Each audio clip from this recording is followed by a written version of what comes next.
Number 22، آپ صلی اللہ علیہ وسلم کی رسالت سب کے لیے۔ وما أرسلناك إلا كافة للناس۔ سورۃ السبا، ہم نے تجھے جملہ نوع انسانی کے لیے بھیجا ہے۔ کتاب خروج باب سوم، درس 3، 7، 8، 9، 10 میں ہے۔ نمبر 3، موسیٰ علیہ السلام نے ایک بوٹے میں سے آگ کے شعلے نکلتے دیکھے اور دیکھا کہ وہ بوٹا جل نہیں جاتا۔ وہ یہ دیکھنے کو آگے بڑھے، تب خدا نے بوٹے کے اندر سے پکارا۔ نمبر 7، میں نے اپنے لوگوں کی تکلیف جو مصر میں ہے یقیناً دیکھی، جو خراج کے محصولوں کے سبب سے ہے سنی، اور میں ان کے دکھوں کو جانتا ہوں۔ نمبر 8، اور میں نازل ہوا ہوں کہ انہیں مصریوں کے ہاتھ سے چھڑاؤں اور اس زمین سے نکال کر اچھی زمین میں جہاں دودھ اور شہد موج مارتا ہے، کنانیوں اور ہتیوں اور اموریوں اور فرزیوں اور ہویوں اور یبوسیوں کی جگہ ملاؤں۔ نمبر 9، اب دیکھ بنی اسرائیل کی فریاد مجھ تک آئی اور میں نے وہ ظلم جو مصری ان پر کرتے ہیں دیکھا ہے۔ نمبر 10، بس اب تو جا، میں تجھے فرعون کے پاس بھیجتا ہوں، میرے لوگوں کو جو بنی اسرائیل ہیں مصر سے نکال۔ مندرجہ بالا فقرات 7، 8، 9، 10 موسیٰ علیہ السلام کی نبوت و رسالت کے مقصد و مدعا کو بخوبی ظاہر کرتے ہیں۔ موسیٰ علیہ السلام کا عمل بھی اس کی تائید میں ہے کہ انہوں نے بنی اسرائیل کی رہائی اور ان کو وعدے کی زمین کی جانب لے جانے کے سوا دیگر اقوام عالم سے کچھ سروکار نہیں رکھا۔ کتاب استثناء یعنی موسیٰ کی 5ویں اور آخری کتاب میں ہے۔ موسیٰ علیہ السلام نے ہم کو ایک شریعت فرمائی جو کہ یعقوب علیہ السلام کی جماعت کی میراث ہو۔ باب 32، درس 4۔ اس فقرے نے شریعت تورات کا خاص اسرائیلیوں کے لیے ہی ہونا ظاہر کر دیا۔ اگر یہ فقرہ نہ ہوتا تو ممکن تھا کہ کوئی مدعی کہہ سکتا کہ شریعت تورات سب دنیا کے لیے ہے۔ یہ مسلمہ امر ہے کہ موسیٰ علیہ السلام کے بعد عیسیٰ علیہ السلام تک جس قدر انبیاء بنی اسرائیل ہوئے وہ سب اسرائیلیوں ہی کے لیے آتے رہے۔ اب سیدنا عیسیٰ علیہ السلام کے متعلق ہم کو صراحتاً ظاہر کر دینا ہے کہ ان کی نبوت کن کن لوگوں کے لیے تھی۔ الف، انجیل متی کا باب 15 پڑھنا ضروری ہے، جس میں ایک کنعانی عورت کا قصہ موجود ہے۔ یہ عورت اسرائیلی نہیں اور حضرت مسیح علیہ السلام کے پاس اس لیے آئی ہے کہ حضور اپنی معجزانہ طاقت سے اس کی بیمار بیٹی کو اچھا کر دیں۔ مسیح علیہ السلام نے فرمایا، میں اسرائیل کے گھر کی کھوئی ہوئی بھیڑوں کے سوا اور کسی کے پاس نہیں بھیجا گیا۔ پر وہ آئی اور اسے سجدہ کر کے کہا، اے خداوند میری مدد کرو۔ مسیح علیہ السلام نے جواب دیا، مناسب نہیں کہ لڑکوں کی روٹی لے کر کتوں کو پھینک دیں۔ اس تمام واقعے پر ٹھنڈے دل سے اور پوری سمجھ سے تأمل کرنا چاہیے کہ مسیح علیہ السلام نے صاف لفظوں میں فرما دیا کہ وہ بنی اسرائیل کے سوا اور کسی قوم کے پاس نہیں بھیجے گئے۔ انہوں نے صاف طور پر بنی اسرائیل کو فرزند سے اور دیگر اقوام کو کتوں سے تشبیہ دی، اور دیگر اقوام کو اپنی برکات سے محروم ہونا اور محروم کرنا اس دلیل سے واضح کر دیا کہ لڑکوں کی روٹی کتوں کو نہیں دی جایا کرتی۔ انجیل متی میں ذکر ہے کہ جب مسیح علیہ السلام نے اپنے 12 شاگردوں کو تبلیغ کے لیے روانہ فرمایا تو یوں کہا، غیر قوموں کی طرف نہ جانا اور سامریوں کے کسی شہر میں داخل نہ ہونا۔ اس سے ظاہر ہے کہ غیر اقوام میں تبلیغ کی قطعاً ممانعت فرمائی گئی اور اسرائیلیوں میں سے بھی سامریوں کے پاس جانے سے روکا گیا۔ یہ اسناد اس امر کے ثابت کرنے کو کافی ہیں کہ جناب مسیح علیہ السلام کی نبوت اور ان کے 12 شاگردوں کے فرض تبلیغ کا رقبہ صرف اسرائیلیوں کے اندر محدود تھا۔ انبیاء بنو اسرائیل کے بعد دیکھو کہ دنیا میں اور کون سے مذاہب میں تبلیغی شان موجود ہے۔ عام لوگ شاید یہ سمجھتے ہوں کہ بدھ مت میں تبلیغ عام کا وجود پایا جاتا ہے، لیکن بدھ مذہب کی 100 سالہ تاریخ پر عبور کر جاؤ، انہوں نے ہندو جاتی کے سوا کبھی اپنے عروج کے زمانے میں بھی کسی دوسری قوم تک تبلیغ کو نہیں پہنچایا، اور کسی غیر مذہب اسرائیلی، بابلی، مصری، حجازی، مغربی وغیرہ کے معتقد کو داخل مذہب خود نہیں کیا۔ سلسلہ تکامل کی یہ زبردست شہادت بدھزم کو محدود رقبے اور محدود قوم کے لیے خاص بتا رہی ہے، اور اگر آریہ سماج کی تحقیقات کسی حقیقت کا انکشاف کر سکتی ہے تب تو یہ بھی ہے کہ بدھزم کوئی علیحدہ ازم نہ تھا، بلکہ بدھ مہاراج وید مت کے تازہ کرنے والے تھے۔ سماج کی یہ تحقیقات اس لیے صحیح نہیں کہ بدھ نے سنسکرت زبان کی تعلیم اور وید کے تعلم سے لوگوں کو روک دیا تھا۔ اس امر کا اقرار خود بدھ ازم کے مصنفین کو ہے۔ اب وید مت کو لیجئے۔ وید مت کے عروج کا زمانہ مہا بھارت کی جنگ سے پیشتر کا ہے۔ وید اور 6 شاستر اور منو سمرتی خاموش ہیں کہ وید مت کو بھی کبھی تبلیغی مذہب بتایا گیا ہو یا کسی اقوام غیر میں اس کی تبلیغ کی گئی ہو۔ منوجی مہارات کی سمرتی کو آریہ اور سناتنی صاحبان بالاتفاق قابل سند تسلیم کرتے ہیں۔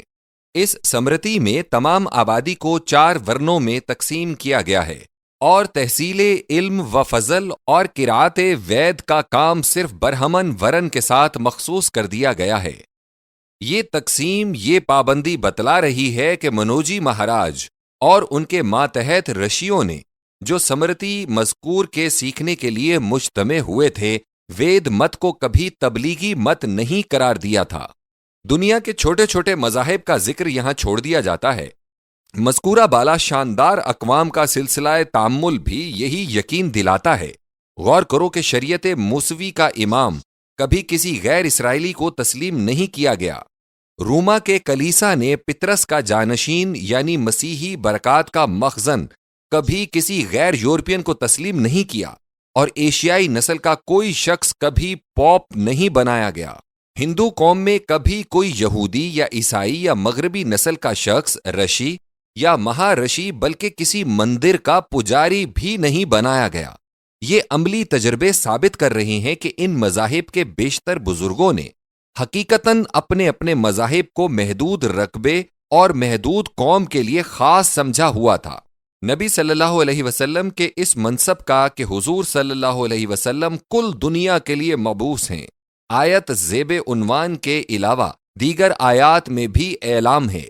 اللہ تعالیٰ فرماتا ہے، قل يا أيها الناس إني رسول الله إليكم جميعا الذي له ملك السماوات والأرض۔ سورۃ الأعراف۔ ترجمہ: اے نبی کہہ دیجئے کہ اے نسل انسانی کے بچوں، میں تم سب کی طرف اللہ کا رسول ہوں، وہ اللہ جو آسمانوں اور زمین کا مالک ہے۔ نمبر 23، آپ صلی اللہ علیہ وسلم سے بیعت اللہ سے بیعت ہے۔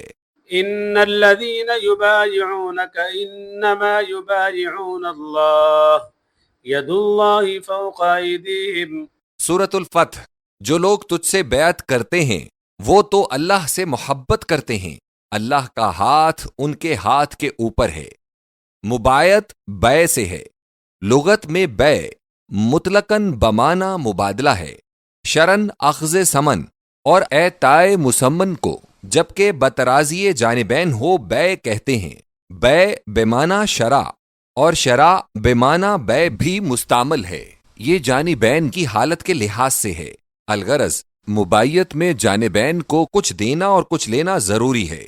بیعت اصطلاح میں اس عہد و پیمان کو کہتے ہیں جو اطاعت امام کے متعلق انسان اپنے نفس پر عائد کر لیتا ہے۔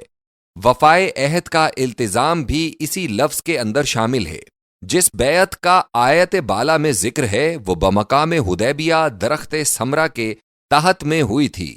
قرآن پاک میں ہے، لقد رضي الله عن المؤمنين إذ يبايعونك تحت الشجرة۔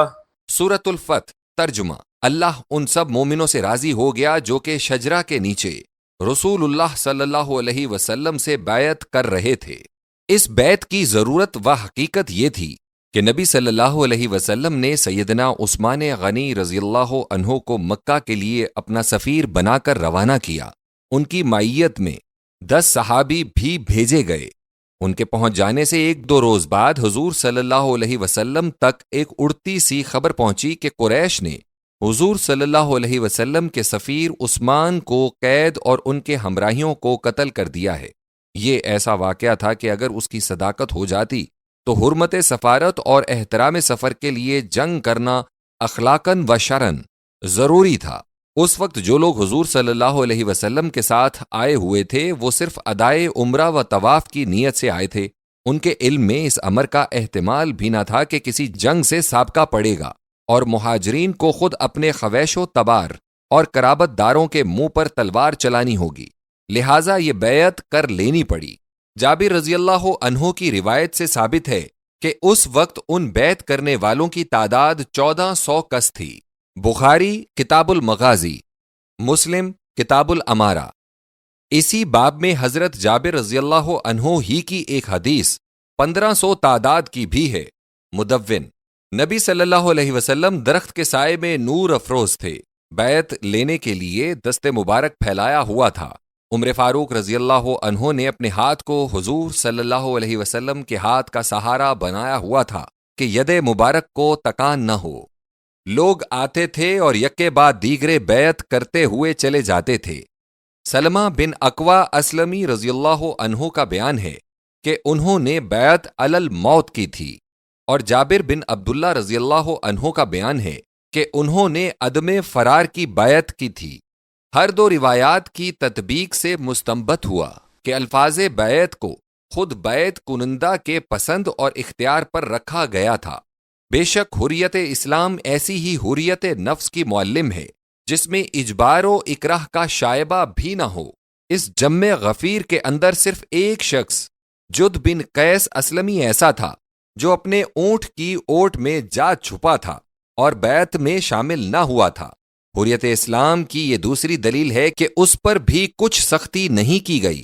البتہ حضور صلی اللہ علیہ وسلم نے مبایعین کا شرف و جاہ ظاہر کرنے کے لیے یہ ضرور فرمایا، انتم خیر اہل الارض۔ ترجمہ، آج تم روئے زمین کے جملہ موجودہ اشخاص سے بہتر و نیک تر ہو۔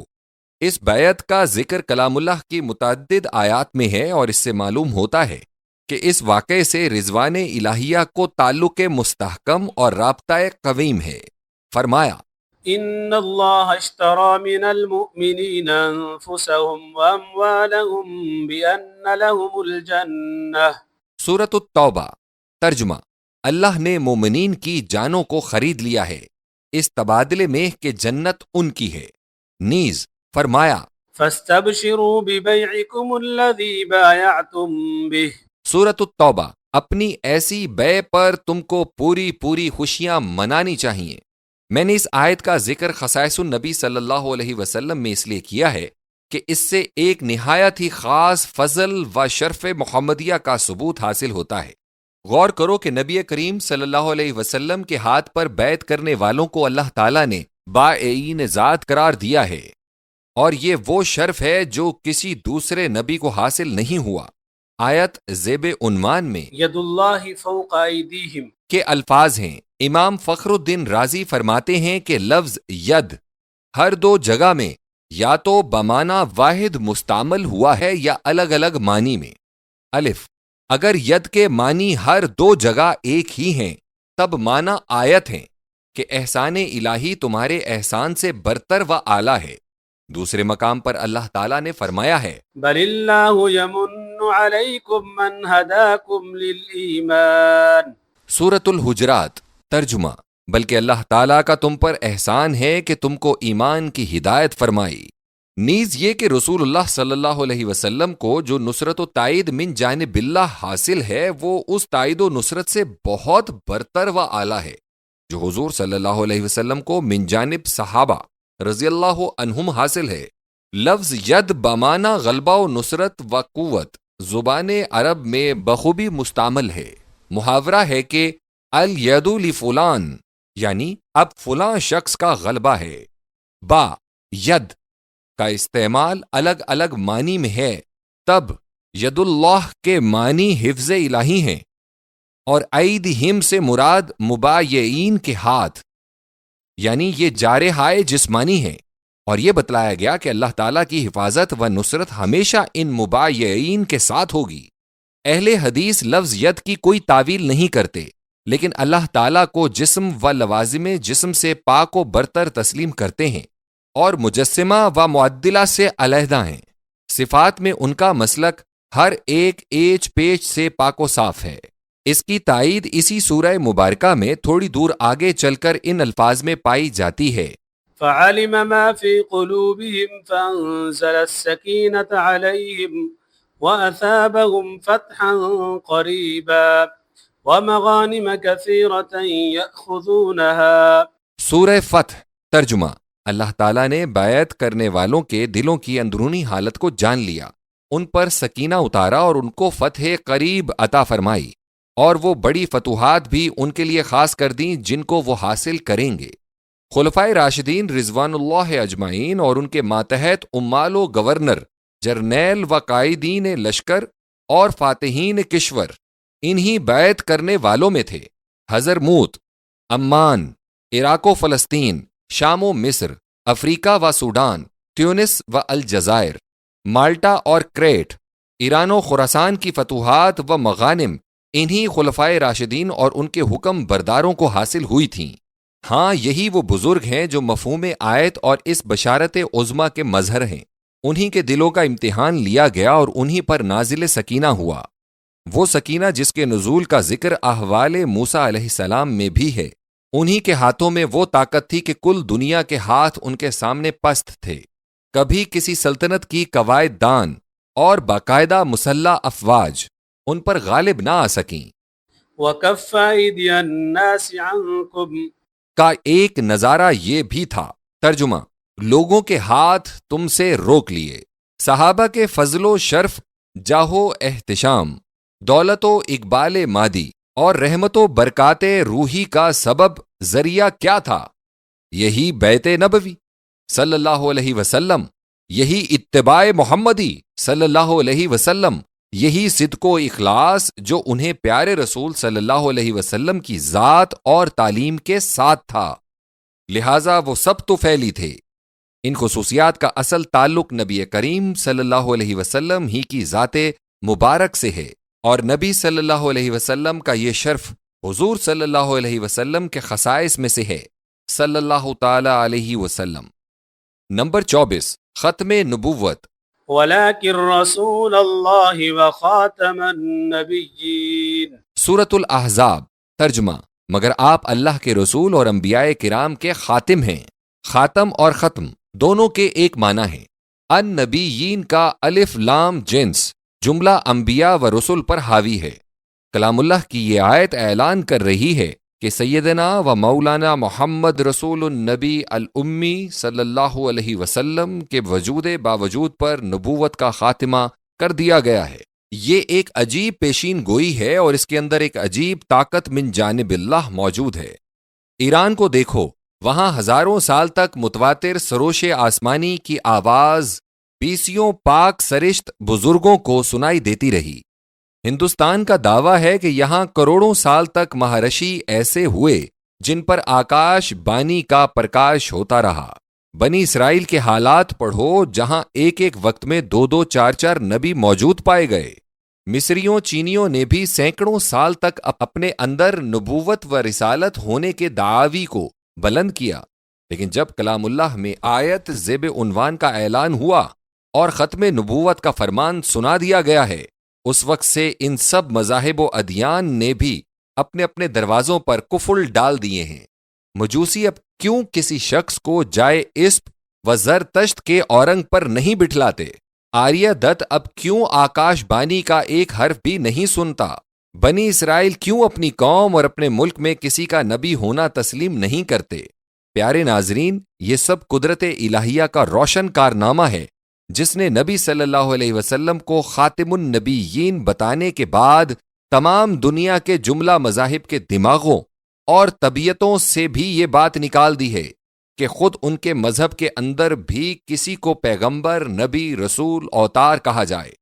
دنیا بھر کا یہ عملی فیصلہ یا طبعی میلان بلکہ فطری وجدان ظاہر کرتا ہے کہ قدرت ربانی نے اس خصوصیت کو وجود اقدس نبویہ صلی اللہ علیہ وسلم سے خاص رکھنے میں کیسی زبردست حفاظت فرمائی ہے۔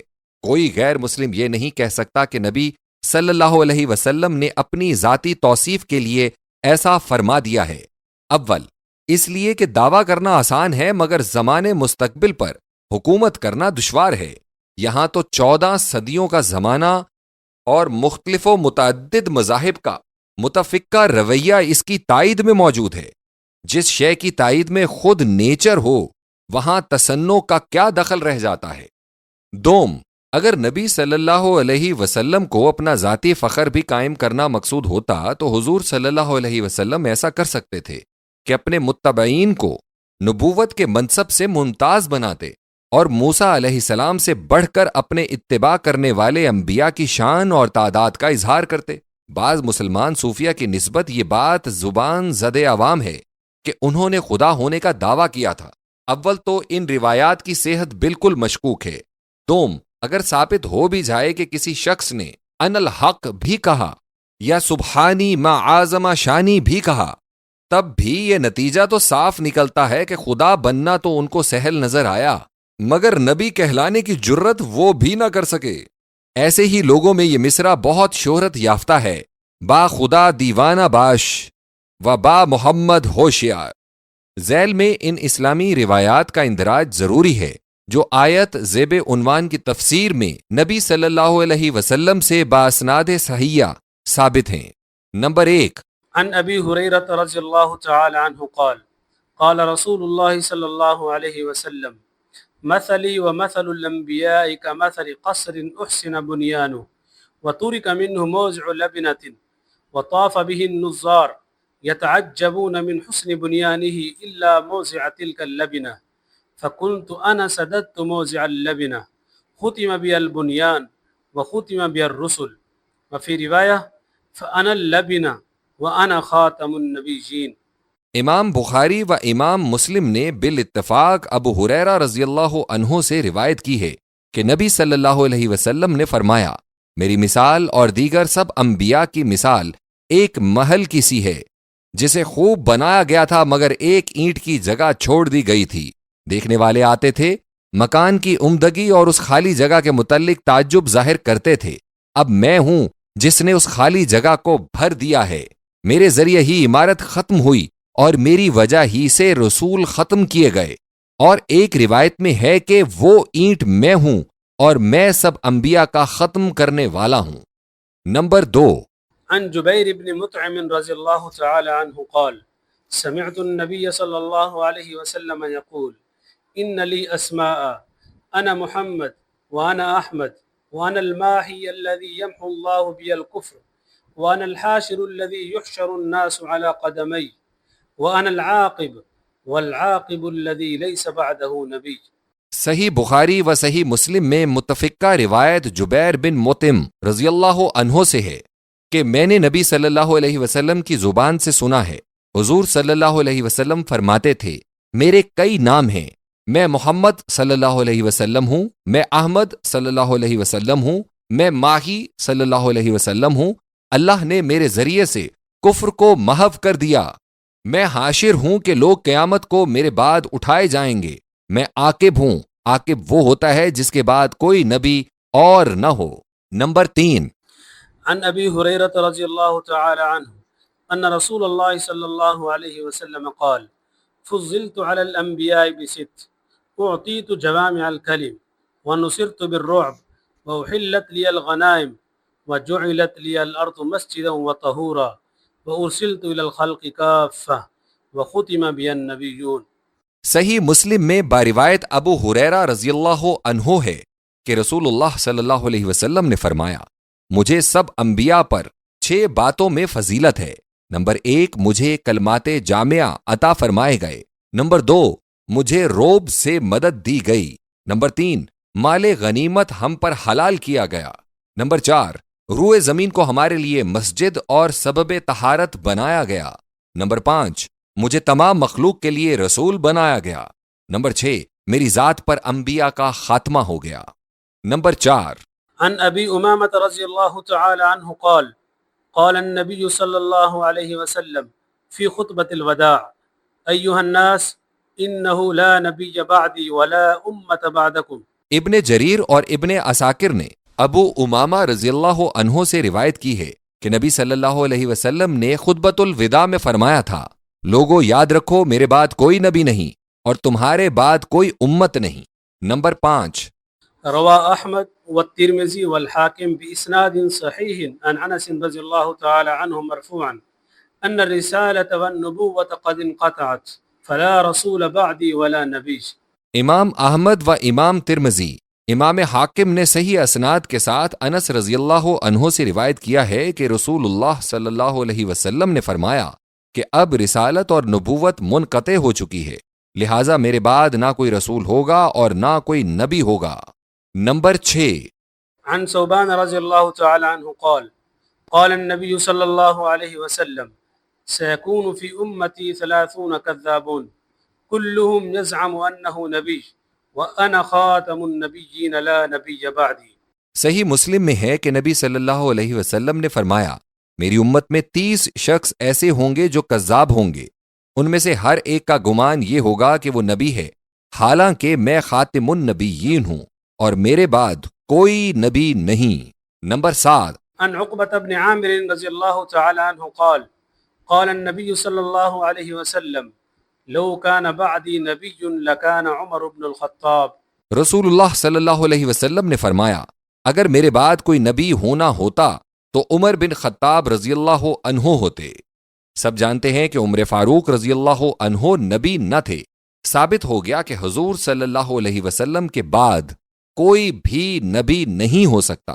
نمبر 8، جنگ تبوک کے موقع پر نبی صلی اللہ علیہ وسلم نے حضرت علی مرتضیٰ رضی اللہ عنہ سے فرمایا تھا۔ سعد بن ابی وقاص رضی اللہ عنہ کہتے ہیں کہ غزوہ تبوک میں نبی صلی اللہ علیہ وسلم نے حضرت علی رضی اللہ عنہ کو پیچھے چھوڑ دیا تھا۔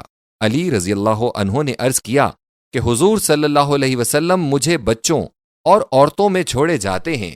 اس وقت حضور صلی اللہ علیہ وسلم نے فرمایا، اما ترضى ان تكون مني بمنزلة هارون من موسى الا انه لا نبي بعدي۔ ترجمہ، کیا تم اس پر خوش نہیں کہ تم میرے لیے ویسے ہی بنو جیسے ہارون علیہ السلام موسیٰ علیہ السلام کے لیے تھے؟ ہاں، یہ ضرور ہے کہ میرے بعد نبی کوئی نہ ہوگا۔ موسیٰ علیہ السلام میقات ربی کے لیے کوہ طور پر 40 یوم ٹھہرے تھے اور اپنے بعد ہارون علیہ السلام کو خلیفہ بنا گئے تھے۔ نبی صلی اللہ علیہ وسلم کو بھی غزوہ تبوک میں قریباً 50 یوم مدینے سے باہر رہنے کا اتفاق ہوا۔ اسی واقعے کی طرف اشارہ ہے۔ اس واقعے میں خلافت بعد وفات رسول صلی اللہ علیہ وسلم کا اشارہ تک نہیں، کیونکہ ہارون علیہ السلام کی وفات موسیٰ علیہ السلام سے بہت پہلے ہوئی تھی۔ نمبر 9، سیدنا علی مرتضیٰ رضی اللہ عنہ جب نبی کریم صلی اللہ علیہ وسلم کو آخری غسل دے رہے تھے تو اپنی زبان سے یوں فرما رہے تھے، بأبی انت وأمی لقد انقطع بموتك ما لا ينقطع بموت غيرك من النبوة والانباء واخبار السماء۔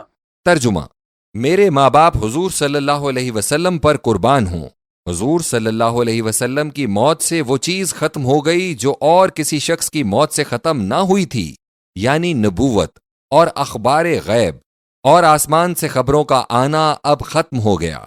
ان صحیح ترین روایات اسلامیہ کی تصدیق قدرت قاہرہ نے جملہ مذاہب کی زبان بندی سے فرما دی ہے، اور معلوم ہوتا ہے کہ ختم نبوت وہ خصوصیت خاصہ ہے جو بالکل حضور صلی اللہ علیہ وسلم ہی کی ذات اقدس کو حاصل ہے۔ اس آیت کے ساتھ آیت اليوم اکملت لکم دینکم سورۃ المائدہ کی تفسیر بھی پڑھ لینا چاہیے تاکہ معلوم ہو جائے کہ ختم نبوت کا منصب اس کو شایع ہے جو کمال دین اور اتمام نعمت کی بشارت سے بھی مبشر ہو۔ الغرض آیت زیب عنوان نہایت مستحکم دلائل اور قطعی براہین کے ساتھ حضور صلی اللہ علیہ وسلم کی خصوصیت ختم المرسلین کو واضح کر رہی ہے۔ والحمد للہ علی ذلک۔ اب اگر اہل اسلام کے اندر کوئی شخص ایسا ہے جسے اپنی نبوت کا زعم ہو تو اسے مناسب ہے کہ صحیح مسلم کی روایت کو پیش نظر رکھ کر اگر چاہے تو ان 30 کے شمار میں داخل ہو جائے، یا ارشاد نبوی صلی اللہ علیہ وسلم کے سامنے اپنے زعم باطل کو چھوڑ کر تائب و مومن بن جائے۔